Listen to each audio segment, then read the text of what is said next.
Hello everyone. तो आज का हमारा टॉपिक है इन्फेक्टिव इंडोकार्डाइटिस। तो इंडोकार्डाइटिस का क्या मतलब होता है? इंडो मतलब इंडोकार्डियम, जो कि हमारा इनर लाइनिंग ऑफ हार्ट होता है। आइटिस मतलब इन्फ्लामेशन। इन सिंपली हम लोग बोल सकते हैं कि inflammation of endocardium is called endocarditis. अब वर्ड है इन्फेक्टिव इंडोकार्डाइटिस। तो डिफिनीशन से स्टार्ट करते हैं। Infective endocarditis is a microbial infection of endocardium, heart valve और lining of a blood vessel. मतलब किसी भी इन्फेक्शन की वजह से, किसी भी माइक्रोबियल इन्फेक्शन की वजह से अगर हमारे हार्ट के इनर लाइनिंग जो कि इंडोकार्डियम है उसमें इन्फ्लामेशन हो जाए तो उसको हम लोग इन्फेक्टिव इंडोकार्डाइटिस बोलते हैं। अब इसके हम लोग टाइप पे आते हैं, क्या क्या होता है। एक्यूट बैक्टीरियल इंडोकार्डाइटिस, सब acute bacterial endocarditis, post operative endocarditis. तो एक्यूट बैक्टीरियल इंडोकार्डाइटिस क्या होता है? ठीक है, ये किसकी वजह से होता है? Caused by staphylococcus aureus. It affects the both native and prosthetic valve, जो कि हमारे जो नेचुरल वाल्व होता है और प्रोस्टेटिक मतलब जो आर्टिफिशियल वाल्व हम लोग लगाते हैं, दोनों को अफेक्ट करता है।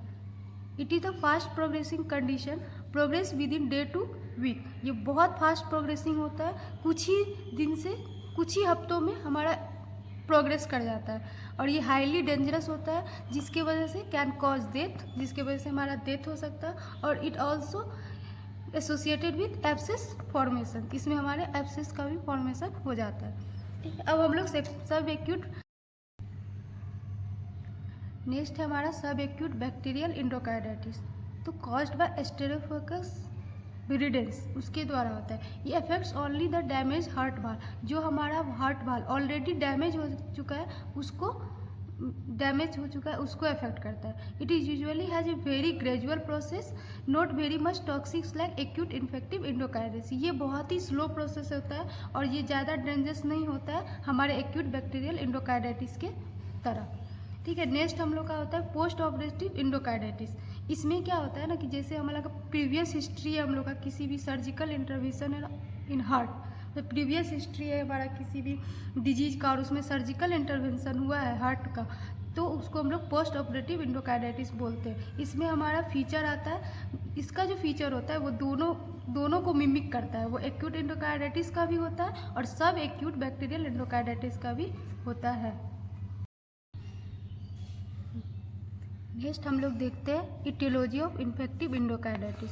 तो पहला इटियोलॉजी क्या होता है? बैक्टीरियल। ठीक है, बैक्टीरियल में कौन कौन सा होता है? स्टेफिलोकोकस ऑरियम, जो कि मोस्ट कॉमन कॉज होता है एक्यूट बैक्टीरियल इंडोकार्डाइटिस का। दूसरा होता है स्टेफिलोकोकस विरिडेंस, जो कि मोस्ट कॉमन कॉज होता है सब एक्यूट बैक्टीरियल इंडोकार्डाइटिस का। नेक्स्ट होता है इंट्रोकोकस, जो कि हमारे जेनाइटो यूरिनरी ट्रैक्ट से इंटर करता है। और नेक्स्ट होता है स्टेफिलोकोकस गैलेक्टोलिकस, जो कि हमारे गैस्ट्रो इंटेस्टाइनल ट्रैक्ट से एंटर करता है। ठीक है, सेकेंड हमारा इटियोलॉजी देखते हैं। आईवी ड्रग यूजर है कोई, या थर्ड है कि मिट्रल और ट्राइप्रेसिड रिकर्जिटेशन हुआ है, या फोर्थ वेंटिकुलर सेप्टल डिफेक्ट है, या फाइव किसी को अगर रोमैटिक हार्ट डिजीज है, या पहले से सिक्स्थ में हम लोग देखते हैं कि प्री एग्जिस्टिंग हार्ट डिजीज रहा है तो उसको वो भी इन्फेक्टिव इंडोकार्डाइटिस हो सकता है। और नेक्स्ट है कि प्रोस्टेटिक्स भाल्व। ठीक है, जो किसी का भाल्व ऑलरेडी डैमेज है और उसको आर्टिफिशियल भाल्व लगा है तो वो भी प्रोन है इन्फेक्टिव इंडोकार्डाइटिस होने के। ठीक है, नेक्स्ट है हम लोग का एरोटिक स्टोनोसिस और रिगर्जिटेशन है तो भी उसको इन्फेक्टिव इंडोकार्डाइटिस हो सकता है। अब थोड़ा सा नोट्स देखते हैं कि कौन सा भाल्व है जो पहले इन्वॉल्व होता है इन्फेक्टिव इंडोकार्डाइटिस में। पहला जो हमारा भाल्व होता है वो मिट्रल भाल्व होता है, दूसरा एरोटिक भाल्व होता है, ट्राइस्पिड भाल्व होता है, नेक्स्ट हम लोग का पल्मोनरी भाल्व होता है। अब इन्फेक्टिव इंडोकार्डाइटिस का पैथोफिजियोलॉजी देखते हैं। तो किसी भी, जो मैंने बताया प्रीवियस इटियोलॉजी, जो भी एरोटिक रिगर्जिटेशन या एरोटिक स्टोनोसिस या आईवी ड्रग यूजर है जिसकी वजह से हमारा इंडोकार्डियम डैमेज हो रहा है, तो नेक्स्ट क्या होगा? जैसे इंडोकार्डियम डैमेज होगा तो जो हमारा प्लेटलेट्स है वो स्टिक करेगा कोलेजन ऑफ इंडोकार्डियम से। ठीक है, नेक्स्ट क्या होगा? फाइब्रिन आएगा, बाइंड्स करेगा प्लेटलेट्स के साथ, और जिसको हम लोग नॉन बैक्टीरियल थ्रोम्बो इम्बुलाई बोलते हैं। अभी तक बैक्टीरिया यहाँ नहीं आया है, अब हमारे ब्लड स्ट्रीम में बैक्टीरिया आ गया और comes it will infiltrate into non bacterial thrombo emboli और फॉर्म क्या किया? माइक्रोबियल वेजिटेशन को फॉर्म किया। तो कुछ वेजिटेशन ऐसा होता है जो कि हमारा लूजली अधेर होता है, जब ब्लड फ्लो करता है तो ये सर्कुलेशन में मूव कर जाता है और cause damage to the different organ. जहाँ जहाँ जिस जिस ऑर्गन में हमारा जाता है ये वेजिटेशन, उस ऑर्गन को डैमेज करता है। ठीक है, अगर ये लंग्स में जाएगा तो पल्मोनरी एम्बोलिज्म कॉज करेगा, ब्रेन में जाएगा तो सबरेकनाइड हैमरेज कॉज करेगा। अब देखते हैं कि जो हमारा वेजिटेशन डिफरेंट ऑर्गन में जाके कहाँ कहाँ डैमेज करता है। तो पहले ब्रेन से स्टार्ट करते हैं। ब्रेन में अगर एम्बोलिज्म गया तो वहाँ पे हम लोग को सेरेब्रल एब्सेस करवा सकता है, एक्यूट इस्केमिक स्ट्रोक हो सकता है और सबरेकनाइड हैमरेज हो सकता है। नेक्स्ट हम लोग आई में अगर डिपॉजिट हो रहा है तो उसको हम लोग रॉथ स्पॉट्स बोलते हैं। हमारे रेटिना में हो रहा है तो ये हमारा इस फिगर में आप लोग देख सकते हैं। अगर नेल में गया तो वो हमारा स्टक करेगा स्मॉल वेसल्स ऑफ नेल्स में और वो स्प्लिंटर हेमरेज करेगा। ठीक है, अब हमारे पाल्म्स में जाएगा, पाम्स एंड सोल में गया हैंड्स के तो वहाँ पे जैनवे लीजन कॉज करता है जो कि पेनलेस होता है। ठीक है, फिर हमारे डिजिट में जाता है, मतलब पल्प ऑफ डिजिट में अगर हमारा इम्बोला गया तो वो ऑस्लर, इसको हम लोग ऑस्लर। ठीक है, अब नेक्स्ट हम लोग देखते हैं कि लंग्स में गया तो वो हमारे लंग्स एब्सेस कॉज करेगा और पल्मोनरी में अगर किडनी में ये एम्बोलिज्म जाके लॉस्ट कर गया तो ग्लोमेरुलोनेफ्राइटिस हो सकता है। अगर जॉइंट्स में जाके किया तो सेप्टिक अर्थराइटिस हो सकता है और ये अगर वर्टिब्रा में जाके किया तो ये हम लोग का ऑस्टियोमाइलाइटिस हो सकता है। नेक्स्ट हम लोग देखते हैं clinical feature of endocarditis.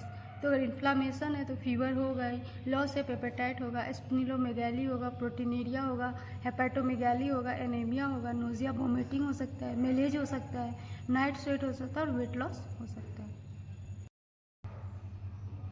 Next हम लोग देखते हैं डायग्नोसिस। डायग्नोसिस में हम लोग क्या करेंगे, ट्रांसथोरेसिक इकोकार्डियोग्राफी करेंगे, इन्वेस्टिगेशन करेंगे। इन्वेस्टिगेशन में क्या क्या करेंगे, ब्लड कल्चर करेंगे, इको करेंगे, यूएसजी करेंगे, माइक्रोस्कोपिक एग्जामिनेशन ऑफ यूरिन करेंगे और एक्सरे करेंगे। ब्लड कल्चर करेंगे तो उसमें हम लोग को क्या मिलेगा। ठीक है, ब्लड कल्चर करेंगे तो 3 सेट्स ऑफ 2 कल्चर बोतल लेंगे। For each set blood is taken from the different side over the range of 1 to 2 hours. इसमें क्या होना चाहिए कि 2 test set must be come positive for same bacteria. मतलब हम लोग का ESR बढ़ा हुआ मिलेगा, मोर WBC होगा। नेक्स्ट हम लोग इको करेंगे, जिसमें पहला करेंगे ट्रांसथोरेसिक इकोकार्डियोग्राफी, नेक्स्ट करेंगे ट्रांस ओसोफिजियल इकोकार्डियोग्राफी।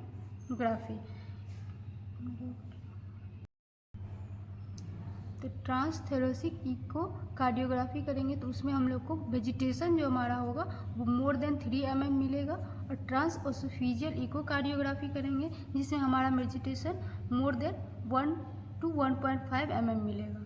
ठीक है, USG ऑफ होल एब्डोमेन, जिससे हम लोग को पता चलेगा कि हेपेटोमेगाली है या नहीं, स्प्लीनोमेगाली है या नहीं। फिर हम लोग माइक्रोस्कोपिक ऑफ यूरिन करेंगे तो उसमें हेमेचूरिया मिलेगा। ठीक है, एक्सरे करेंगे कि कार्डियोमेगाली है कि नहीं। इसके लिए हमारा इन्वेस्टिगेशन ऑफ चॉइस जो होना चाहिए वो हमेशा ट्रांस ओसोफिजियल इडियोग्राफी इज बेटर होता है, क्योंकि इससे हम लोग को पता चलता है कि कितना कॉम्प्लिकेशन है एंडोकार्डाइटिस का। तो ये हम लोग का बेस्ट होता है ट्रांस ओसोफिजियल इकोकार्डियोग्राफी। कुछ क्राइटेरिया है जिससे हम लोग इन्फेक्टिव एंडोकार्डाइटिस का पता कर सकते हैं कि ये इन्फेक्टिव एंडोकार्डाइटिस है, जिसको हम लोग ड्यूक क्राइटेरिया भी बोलते हैं। इसमें 2 आता है, फर्स्ट मेजर क्राइटेरिया, दूसरा माइनर क्राइटेरिया। ठीक है, तो मेजर क्राइटेरिया में क्या होता है कि फर्स्ट हम लोग का पॉजिटिव ब्लड कल्चर।